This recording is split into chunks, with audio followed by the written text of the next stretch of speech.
go. I'm Javier. This is Danny. Feeling good. Feeling good. Is this always what winning feels like? It's been so long that I forgot. But yes, I think this is a winning feeling. Shout outs to Will Hawley for the video. He posted it on Twitter. And I was like, yo, this got to be our intro. This is a vibe. I got to replay. I'm just going to have the background music the whole game. I feel like this the whole perfectly captures the vibe of just our mood. You know what I mean? Like, we're chilling. We're in a good spot. We're feeling good. I think Will caught it. Yes. Bushwick NYCFC on Twitter if you want to see more. RedHolly.com. My man went to Juilliard. We got some educated NYCFC fans. That's what I'm talking about. You know what? We're definitely going to get a copyright issue with that. So if you don't see this video on YouTube, it's because we got copyrighted and we don't have rights to that song. But we appreciate you anyway. And it was worth it for the feelings. What a game. This game felt different. I don't know. I can't explain it.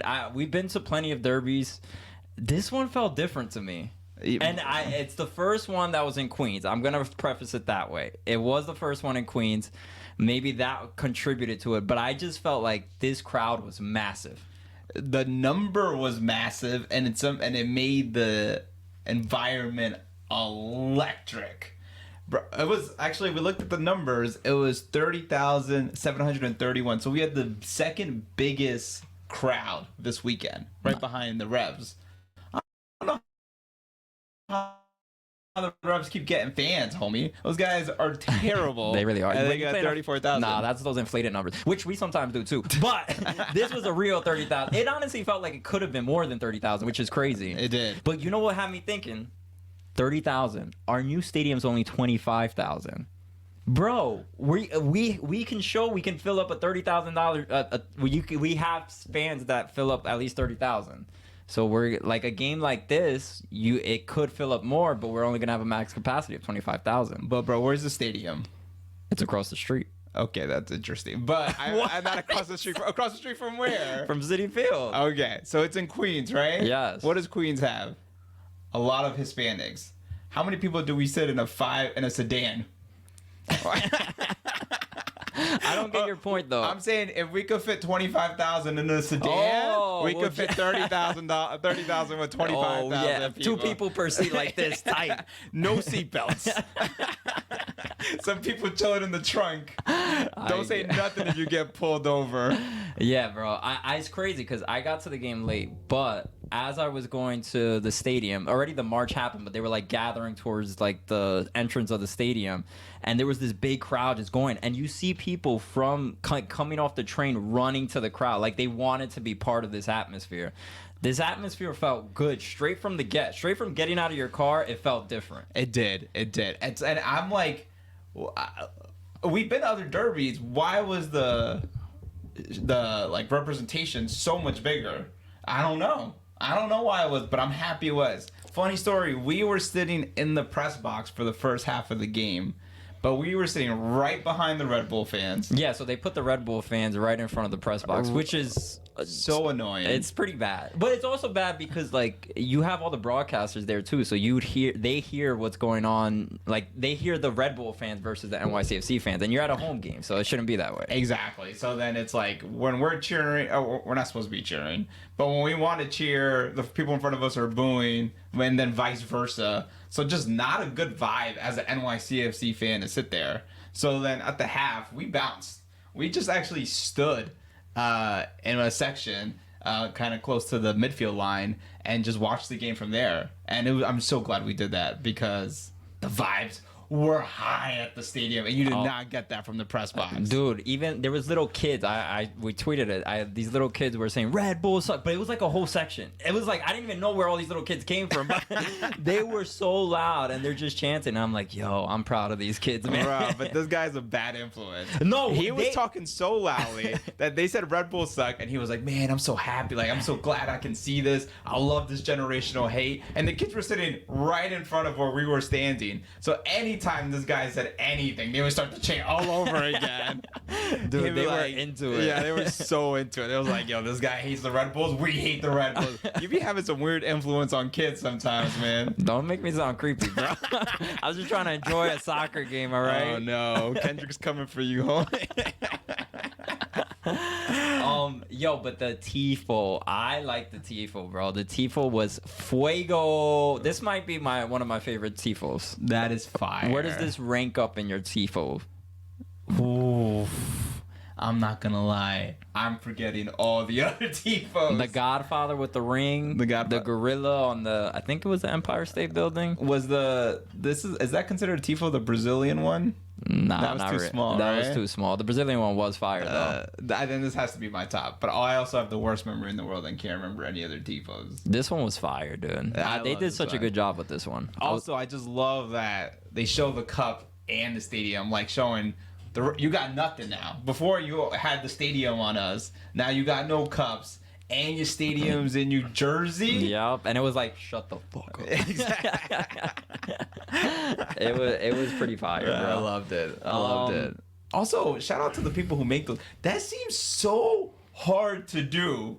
I can't draw a picture when it's like on a piece of paper right in front of me. Something this big. I have no idea how they made it. How they. This takes hours and like a lot of people to do it. Days, homie. Days. So Well, I shout don't know out to if the it's guys days, who but- built this TiVo. Yeah, shout out to Third Rail. I don't know, some Plados, all the supporter groups who get involved in that stuff. Let's get into the game. Wait, you wanted to talk about Philly? I mean, I'm a little like over Philly. We beat them. There was a raccoon. We all know that. We should have came out with like a little raccoon. I know. I was thinking about getting a poster and putting a raccoon poster. Yo, he might But- become the official mascot of NYCFC. That don't make no sense. Absolutely not. But people don't like pigeons and raccoon. Yo, I got a couple raccoons in my backyard. This is serious, bro. We have raccoons out here. You know what you gotta do? You gotta start capturing one of them and then bringing them to the game. Put them in a No. little jersey. Yo, That'd be fire. Raise him from when he's a baby. Yo, honestly, I got a raccoon family. 2 little babies. They come out at night. They scare the shit out of me. But maybe I abduct the baby, nurture him, take care of him for days, months, years. The stadium opens. I present the raccoon like the Lion King. They're like, yo, Javi, we really want you to be the first presenter of the new stadium. And I just... Raccoon It's the circle of life. Oh man, we're corny as hell. All right, let's get into this game. Yes. No, wait. You said something that people hated pigeons. I just want to say, I like the Bodega Cat idea. Oh, the Bodega Cat idea is cool. Oh, You know what okay, we got? before We can do that's more realistic? Sneaking a Bodega Cat into the stadium. And then have him run around, become famous. Then we get the Bodega Cat. Yo, he'll be like at the, like, you know, when you buy a beer, he'll be right there, like, just looking at you. You know, those Bodega Cats don't care. You got to, like, move out of his way. Like, they're like, nah, Exactly. bro, I'm sitting here. You got to move, bro. I remember one time I was in a Bodega trying to get ice cream, and he was sitting on top of the fridge because it was like a hot summer day. Dude was not moving. I tried to move it just a little bit, just hit my hand. Those Bodega Cats are gangsters. What was I gonna say? Did you see the new stadium renderings? They showed the supporter section. Yes, 3,400. That's a lot. You see, so I was scared. Like, So- damn, that's a lot of people. And then this game was like, wait, we could fill up a stadium. Maybe we got this. Exactly. So do you think like we have the numbers for a supporter section like that? Yeah, I think by 2027 we should. Right? I think I legitimately, it's so funny because we were having this conversation right before the game. Like, that's a huge supporter section. Are we going to have that many people to be able to populate that? And like, it look full so you don't have like an empty supporter section. And then 10 minutes later we're at the stadium and it is the most packed I've seen the stadium. Seriously. So, and you saw that in the supporter section on that game.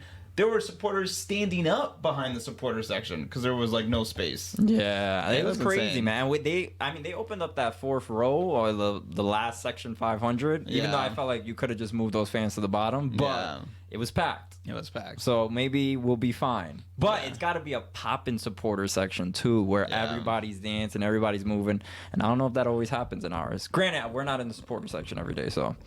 But also talking about supporter sections. What? We were at the away supporter section. Oh yeah, because they put the Red Bulls right next to us. Yes, bro. I'm not even being biased. These chants from these other supporter groups are terrible. Seriously. No, and like they have to confirm they're from New York. Like every part of their chant is like, no, seriously, we're from New York. I swear, we're not from New Jersey. Hey, hey, ho. Nah, from New Jersey. I want to know. No, but they had a whole song that was just like New York. Oh, New York. I was like, guys, I mean, granted, we have some New York songs too, but. Yeah, but we have some other words. All the lyrics were just New York. It was oh New York, oh New York. Yeah, they definitely have a complex. Chill out. You mad insecure. That's like, when you be like, nah, I'm balling. Nah, I'm trying to think of a good example. I'm trying to get an example where you're insecure about something and you keep saying you have something, but you don't. But I couldn't think of a good example. All right, moving on.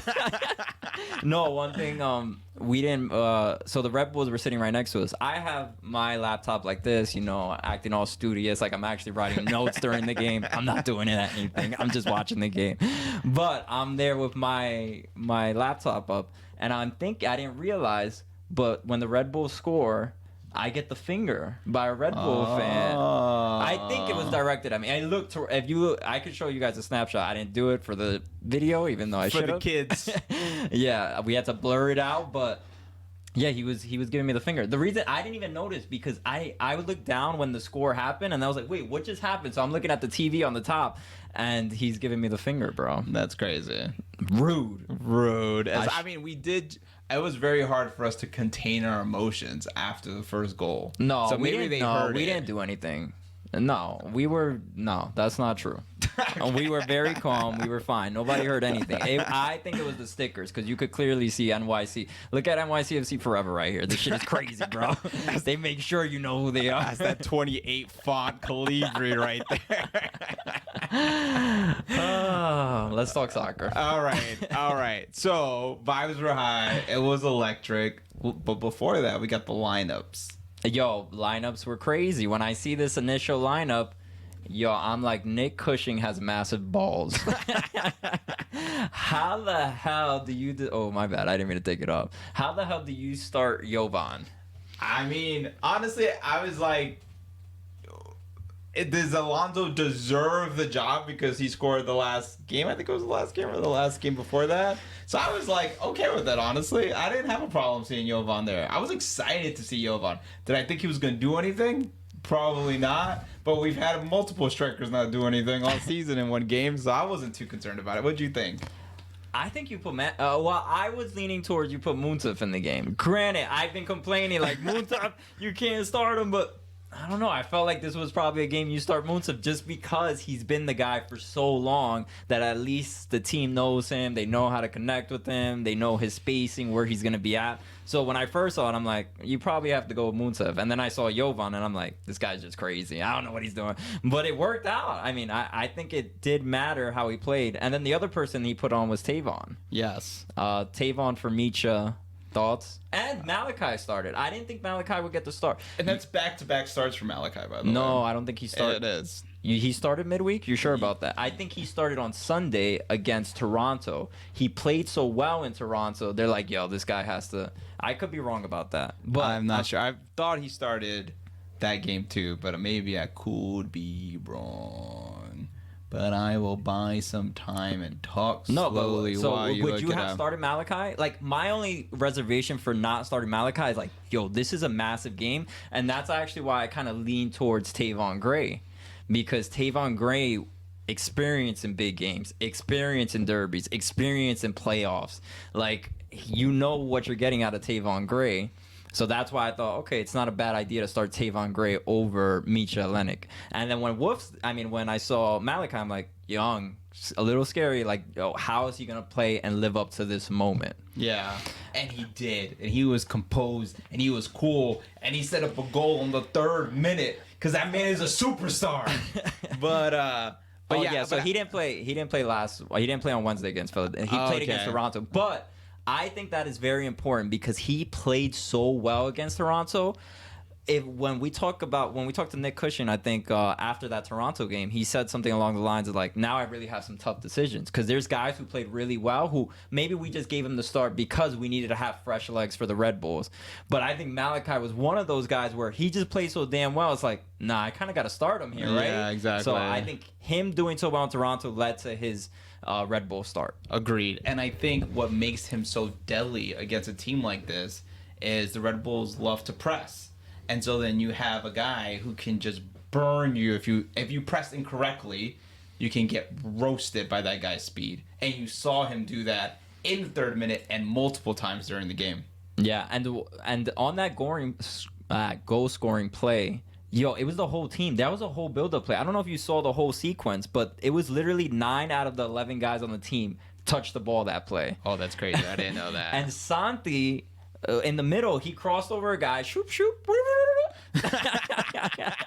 crosses him over, perfect pass to Malachi, and then Malachi just outruns it. That's straight up speed, physicality, and then he goes, crosses it to Wolf, and then Wolf with the finish. And Wolf puts him on skates. Oh, you don't know, dude. I spent hours trying to come up with a good skates video and could not find one. But on skates, it was fantastic. Yeah, and I mean, we keep talking about Wolf, but Wolf is that guy. I think you were a little hesitant about Wolf for a while. You said, nah, why do we need to start Wolf? What has he really done for us? This is what he can do for us. Agreed. I think that's what we're seeing in this game. You know what I saw from Wolf too was that Wolf is just so great at distributing the ball. So sometimes that's a bit of Santi's like limitations, and you saw that a little bit in this game. I felt like Santi had a tough game this game. I mean, the guy's been playing nonstop.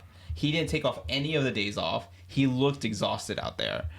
So I was glad when Cushing took him out the game. But I felt like you saw that distribution coming from Wolf in this game, and he was able to play that wing, but also get the ball to the team, to the right team members, and he scored the goal. So it's like Wolf is just becoming such an impactful player and getting the ball to everyone and making his plays himself. And he was physical this game. There were a lot of times where they were pressing him and he was like, nah. And he would just push him out the way and just get towards the goal. Yeah, he lived up to the moment. And I just feel like this whole team lived up to the moment, which is so crazy. It was like I don't think we've ever played against the Red Bulls so well. You know what I mean? Really beating down that press, really getting past that first line, and just once you got past that first line, it was like the field opened up. It was like, woo! I was gonna make a graphic and I forgot to do it, but there was this perfect triangle they kept doing, right? So it was I feel the entire game was played on the right side of the field, because Kevin O'Toole was exhausted. There is no other left back on this team. And so Kevin O'Toole stayed back. So the way they played the offense was this interesting triangle that you saw consistently. It was Gray, Sands, and Wolf. And the way it would work is Gray would have the ball, hold on, let Sands come back. He would pass the ball to Sands, and then as soon as he passed to Sands, he started driving forward. So then they would press on Sands, and Sands would just tap it straight to Wolf, who would then tap it straight to Gray. And Gray's already past his defender. So then Gray would run up, and then Wolf would run up. And now you got 2 against 1, and you kept seeing them expose that. And I think that's what Nick Cushing's been trying to do all season. Really get this field a little wider, have your backs move forward with your wingers, and then you really freeing up one side. And I thought Jovan wasn't bad either, because Jovan had a lot of hold-up play where he would push back to the midfield, hold it up, and then pass it over the top of a defender, and then Wolf would be there, Tavon would be there. So it was a really well-executed game plan. Agreed. I do think Jovan disappeared a little bit through the game, sometimes in the game. Sometimes I forget he was there on the pitch, but I agree. The times that he did touch the ball, good hold-up play, good passes. Yeah. Not great shots. He only had 2 shots, I think. He had 2 shots, and I don't think either of them were on target. No, I think one of them was right to the goalkeeper. Oh, okay. Oh, it might have got deflected, actually, so it might not be on target. But But in general, I thought for someone who hasn't played with the team, hasn't had a lot of chemistry with the team, I thought he did well. It made me want to see more of Jovan. Yes, but are we going to? Because then that leads up to our next goal. So they tie it right before halftime, right? I was a little discouraged because I felt like we were the better team, but it did feel like a back and forth game. I will say it felt a little more even than just us completely dominating right before half. Agreed. I would say like when I think we're fortunate in a bunch of ways. Like what was the Red Bulls plan? The same plan they've been doing for 10,000 bajillion years, which was press the team, wait for them to make mistakes, and then score off those opportunities. And it happened. There were a few times where Sands made some bad passes, or Gray made some bad passes. Tavon was killing me a little that first half. Yes. Defensively, Tavon was struggling a little bit towards that first half. Yes. And so then they had some options to counter. And there were times where we were outnumbered, and three things, stopped that from happening. Thiago Martins had some great blocks this game. He came back in a lot of key moments we needed. Every time he had a big block, he got so hyped. I don't know if you saw it on screen if you guys weren't at the game, but he was high-fiving people. He was yelling. He was really into it, which was nice. Also, Freeze had some huge stops that first half. I don't know if you remember, but there was that shot where they kicked it. It deflected off Thiago Martins. Oh, yeah. And almost went in. That was a ridiculous one. Like, how do you even save that? Exactly. You don't even know which way the ball's going. That was insane, dude. And then also, some of their forwards had some terrible shots. We were joking that they've been hanging out with Mounsef a little bit. Some of those shots were awesome. Hey, there's no more jokes about Mounsef, all right? The Mounsef, now it's all Mounsef on. And now I want to see people stand and give him a standing ovation. Yo, the crowd erupted when he's... Well, okay, we're getting to the second half, so I guess that's the first thing we want to talk about, right? Yeah, let's get into it, So right? the point is, although it was disappointing to see them score in that first half, I thought it made sense. I thought they had a lot of opportunities. They could have scored earlier. It was sad. But what was interesting was how are they going to come out of the locker room? Like, that was kind of a demoralizing goal. Yeah. And they came in strong in the second half. They did. But 58th minute, when does Mounsef get subbed in? Yeah, the 58th minute he gets subbed in. Yes. Immediate impact. When does he score his goal? The 62nd minute, I believe. It's crazy. It was an immediate one. And Tavon Gray. We've been talking about Tavon Gray like for years, like, oh, his offensive game isn't there. His offensive game is here now, and it's ready to stay. And if it is ready to stay, Tavon might be the guy to take this. But him and Micha have such a good relationship that I don't even mind seeing these guys. One game, one does. Halftime, if one is struggling. You know what I mean? Like, it's good. That's good. If we can rotate between these guys. But Tavon Gray I think he passes it to Wolf, then Wolf passes it to... No, Tavon Gray got the assist on that. Tavon Gray gets the assist, yes. Yeah.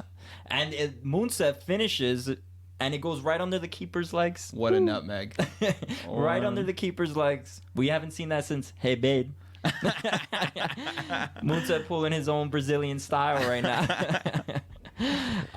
But yeah, it just felt like that moment was so big. And after he scores the goal, he goes and jumps on Nick Cushing, gives him an embrace, and says, "Thank you, Papi."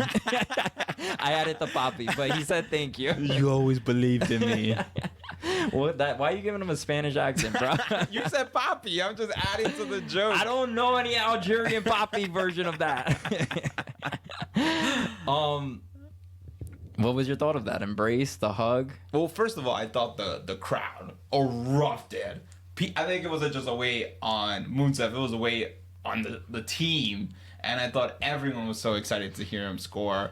James Sands talked about it after the game. And that was huge. And Cushing said in the press conference, he came to me and said, "Thank you." And and Cushing was like, "You don't have to say thank you to me."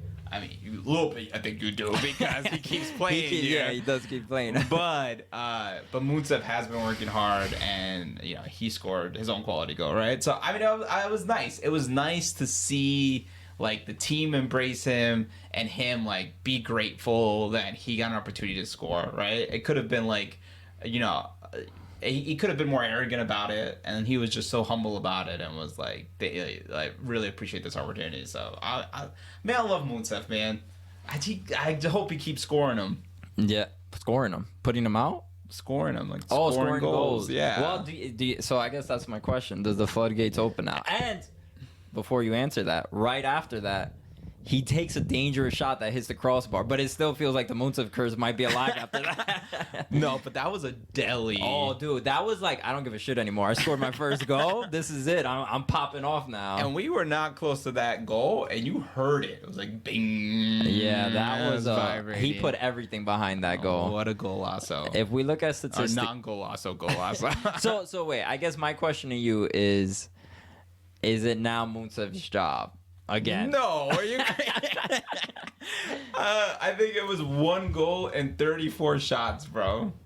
That's a little rough. That's a little rough. But it was against our rivals. It was, And the biggest moment of the season so far. And it was the game winner.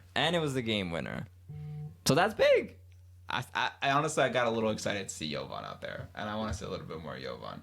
Oh. Jovan got me excited. Like what I say is, we talk about like, oh, Mounsef does everything else right, and Jovan wasn't there with all those other things, but he didn't seem that far apart. You know what I mean? Like his hold up play to me is a really big deal for a striker, and he seemed really composed out there. There was one attempt where they hit it in the box, and then he just like kicked it away from him and gave it, I think, to Malachi Jones, and Malachi Jones aired it. But I was like, that's a beautiful pass, man. It was a short, easy pass, but it could have also been like other, players where maybe they try to like make a play out of it or do something ridiculous, and then they end up losing the ball. So I thought I saw some maturity from Jovan there where he wasn't trying too hard, and I liked his play. I'm excited to see more of him. I don't think Mounsef has done enough to just be the starter for the team. Okay, we'll talk about who we think is going to start next game, because I'm interested to see who you think will start next game. But what do you think? Do you think Mounsef is the go-to striker now? I don't think there's a go-to, but I will say who gets the start. Maybe Mounsef gets it now. He's shown he could finish, and then One time. in the biggest moment. But I still think you sub out guys halftime if they're not doing great. You know what I mean? You have this rotation, which is a good thing. But one thing I will say is, like, even though there's a lot of players on this team, it feels like they all are gelling, and like they're okay to give the spotlight sometimes to someone else, which is rare and hard to do, right? Yeah. Like everybody wants to start, but it doesn't feel like everybody wants to start except Kevin O'Toole. That guy needs to sleep. Get a damn left back out there for Kevin. Give him a break, man. I thought I saw a thing where Chris McFarland's in Europe. I don't know what's going on with Chris McFarland. I saw he sometimes with the Open Cup 2 team. I mean, with the NYCFC 2 team. I don't know what's going on, but Kevin O'Toole needs a little break.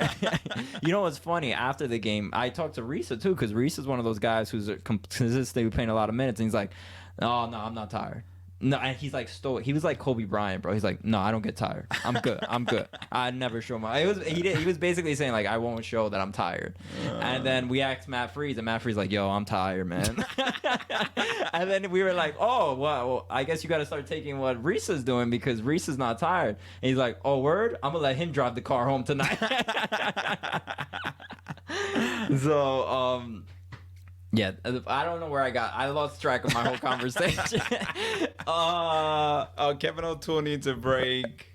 Everybody's fighting for a spot. Except for Kevin O'Toole. Because Kevin O'Toole's chilling. O'Toole's like, just bench me, homie. I need a little break. But they're still gelling, and it still feels like a very connected team. You see Tavon and Misha high-fiving, and you saw Jovan and Mounsef. I think they're like cool too. Like everybody's just like, on the same wavelength. Yeah, it feels very connected, and of course winning does that. But, yes. But I didn't feel like they weren't like that when they were losing too. It's just harder to see. Yeah, agreed.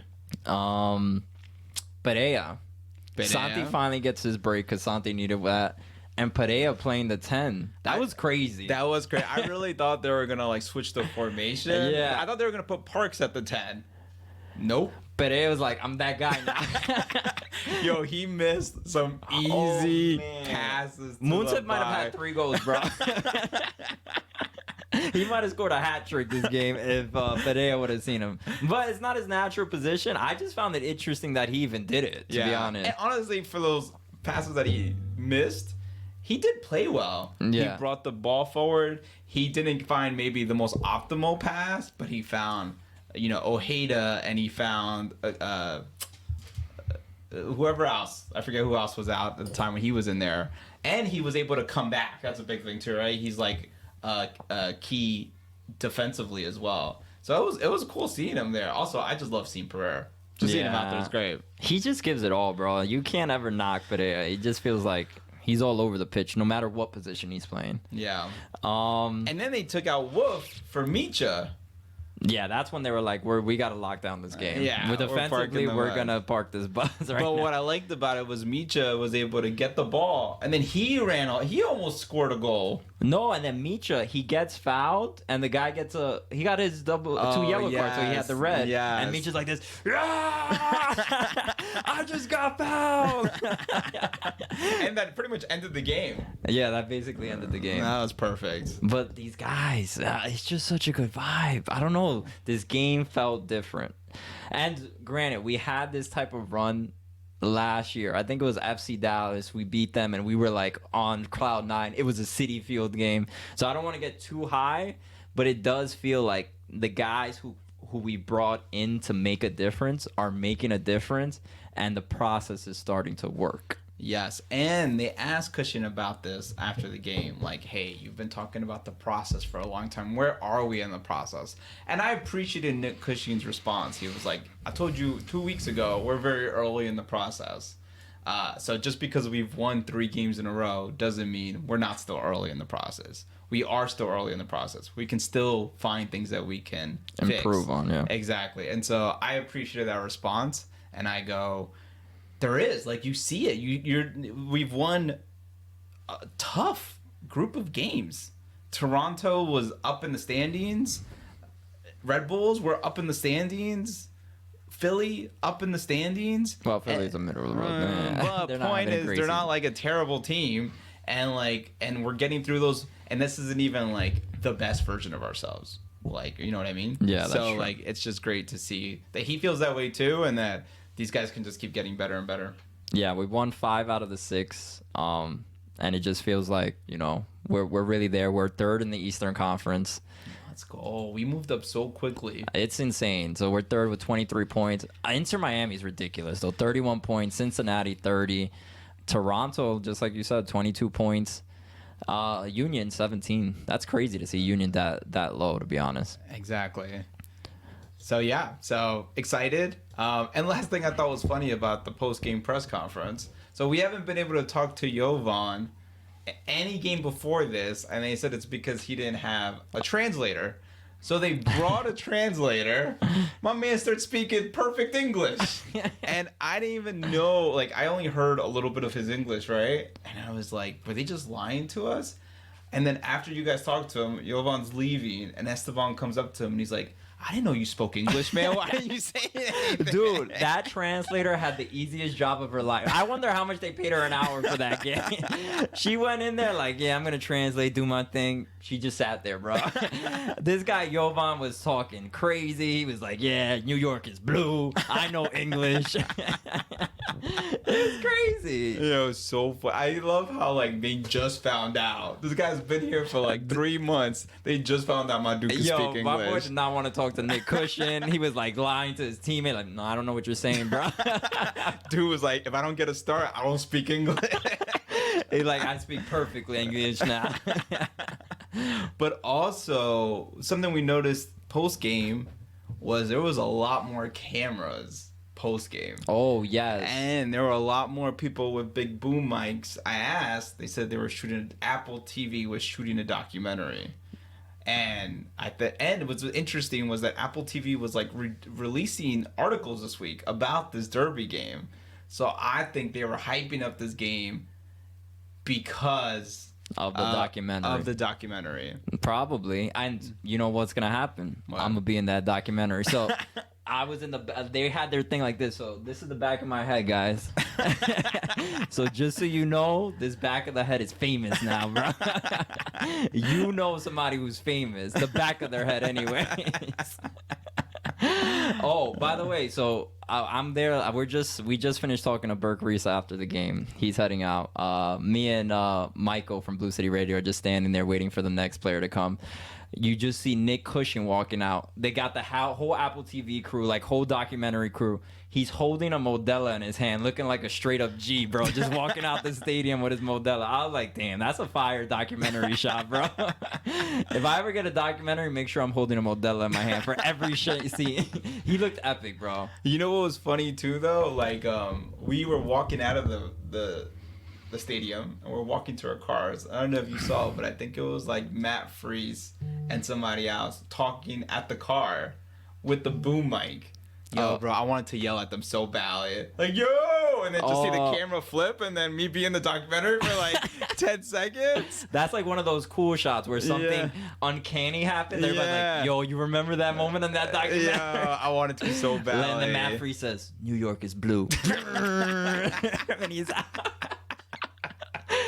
This episode is off the wagon.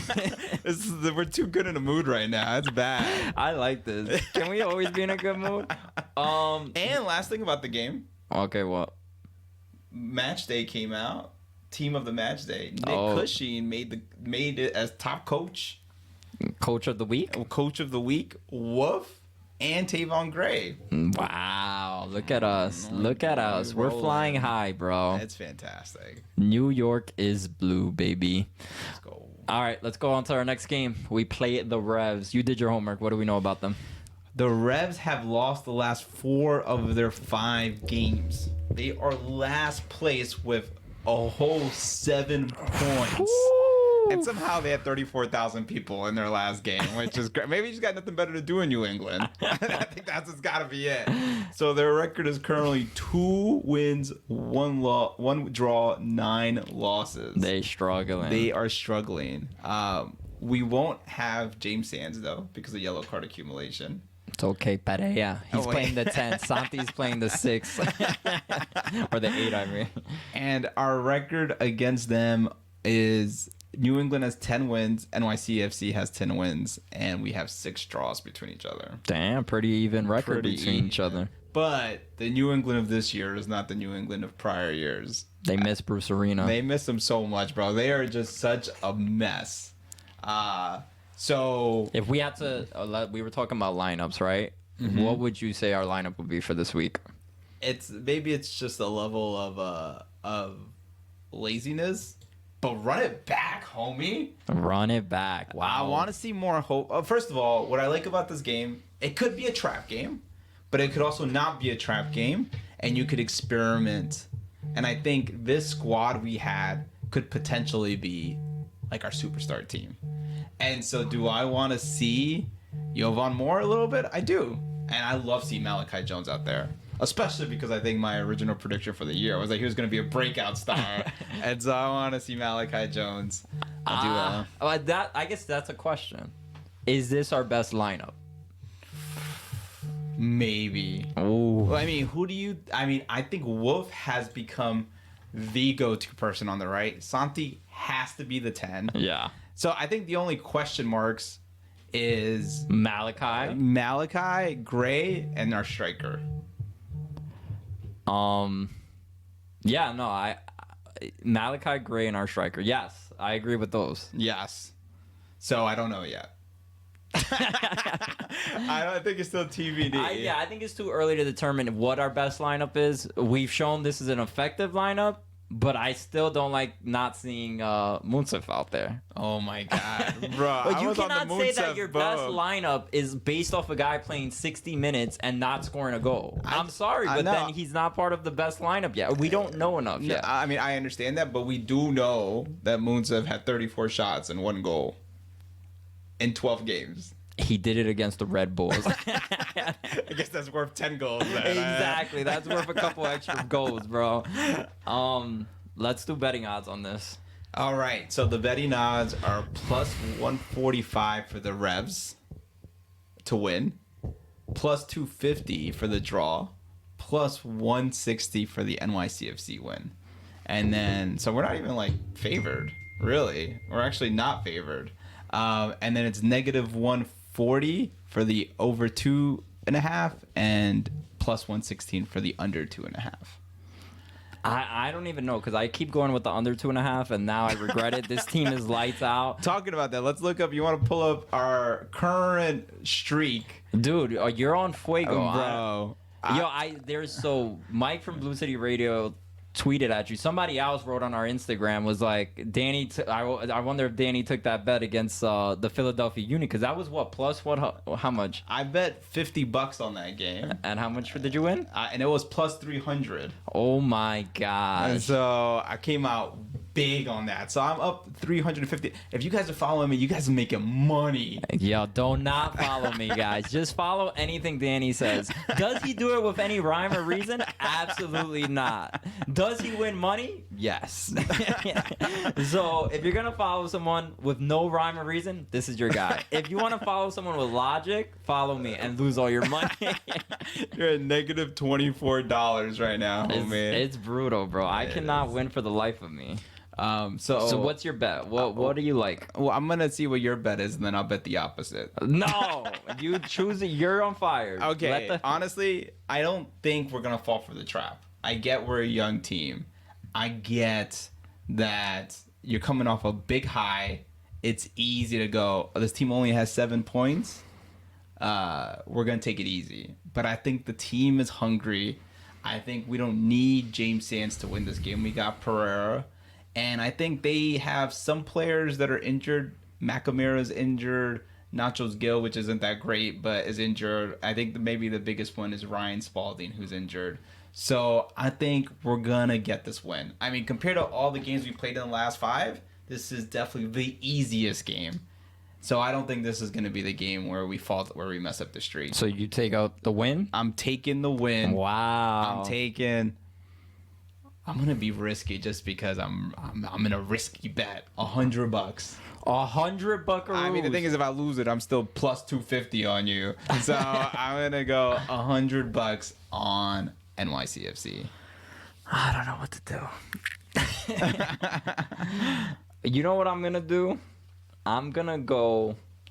You didn't give me the lines, but I'll just find out game day. Both teams to score. And I'll say this why. Because we haven't had a clean sheet in 5 matches. Yes, we're playing great, but we still haven't had a clean sheet in a while. And if we look at the overall season, we haven't had that many clean sheets. We've only had 1, I think. Yeah, so we haven't had those clean sheets. So I think we still beat them, but I think my final score prediction will be 2-1. Both teams score. So I'm going with both teams to score. Okay. That's my bet. And we'll find out the lines. And I'll go $50.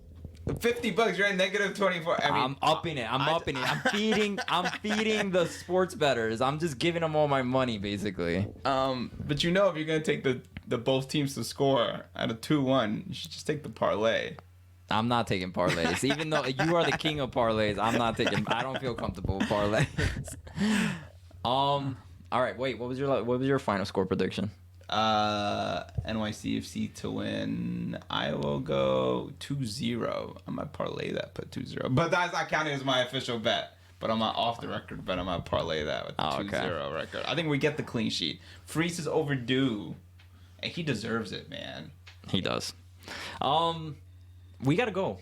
We got to go. There's an Open Cup game happening at 7:30. We are recording Tuesday. It's Tuesday, right? Tuesday, yeah. 6:51. We got to get out of here, bro. We got to get out of here. Maybe we'll do a little posting afterwards. We're not doing anything. This guy loves to add word to us when he knows he's not going to contribute and he's going to be exhausted after 3 hot dogs.